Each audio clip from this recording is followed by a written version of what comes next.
penghormatan kepada pembina apel. Kepada Bupati Aceh Timur. Hormat! Rak! Tegak! Rak! Para anggota Satuan Polisi Pamong Praja dan Wilayatul Hisbah Kabupaten Aceh Timur yang telah berhadir pada kegiatan apel hari Senin tahun 2025.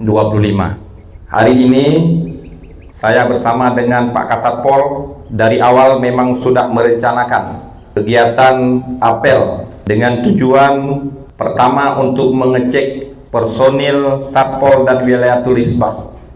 Ada hal-hal yang akan kami sampaikan selaku pimpinan yang baru jajaran pemerintah Kabupaten Aceh Timur terkait dengan fungsi penertiban, kedisiplinan di internal kelembagaan kantor Satpol PP dan WH.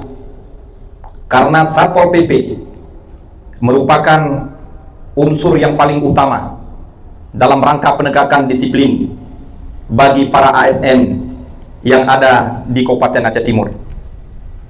Maka oleh karena itu Satpol PP harus berbenah secara internal. Tidak mungkin sebuah lembaga melakukan pembenahan eksternal tetapi tidak mampu melakukan pembenahan secara internal.